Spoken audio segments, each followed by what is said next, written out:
There are voices that entertain, and then there are voices that awaken something lost within our hearts.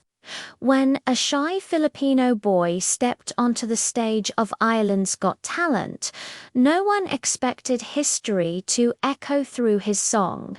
But as his first note filled the air, it felt as if Elvis Presley himself had returned not from fame, but from the soul of a humble dreamer. The crowd leaned forward, unsure if what they were hearing was real. Judges exchanged glances, caught between disbelief and awe. That voice, smooth, deep, trembling with feeling, didn't belong to a boy from the streets of Manila. Or did it?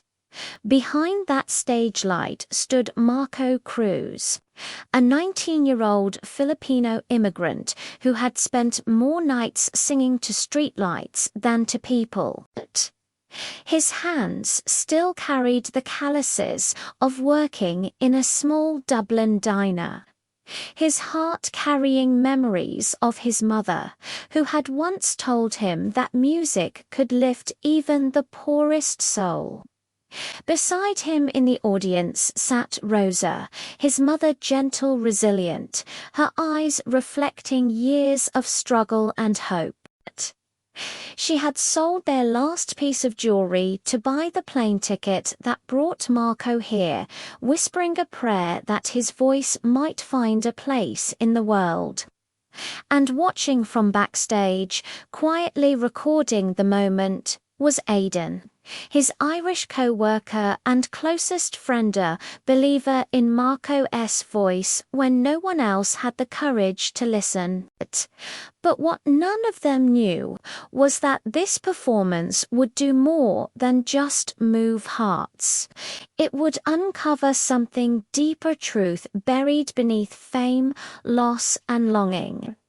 So the question remained, can a song resurrect not just a legend, but a broken dream? That night, the world was about to hear more than an imitation. It was about to witness a rebirth, one that would remind millions that sometimes music doesn't just echo the past, it heals it. Marco Cruz had always been the quiet one, the kind of soul who spoke more through his music than through words. At 19, he lived a simple life in Dublin, far from the bustling streets of Manila where he was born. Each morning, before the sun rose, he would walk to the small diner where he washed dishes for a living. The kitchen smelled of coffee and burnt toast, and the radio always slightly out of tune played old classics that kept him company. He had a gentle nature, the kind that made him blend into the background. But beneath that calm face lived a storm of longing. Marco missed home, the sound of tricycles passing by his window, his mother humming to herself while cooking rice, the laughter that filled their small house even when there wasn't much to eat. In Dublin, the silence felt heavier. He carried it with him like an invisible weight. Music was his escape. Every night after his shift ended, he'd sit by the River Liffey strumming an old guitar he bought second-hand. He'd sing to the wind, not for applause, but to remember who he was. Sometimes passers-by would stop and listen, some tossing coins, others simply smiling. Marco never asked for more, he just wanted to feel alive again. There was one song he sang more than any other, Can't He Help Falling in Love by Elvis Presley.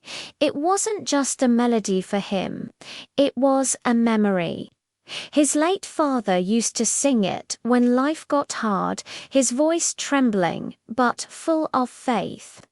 That song became Marco's anchor, a way to stay connected to a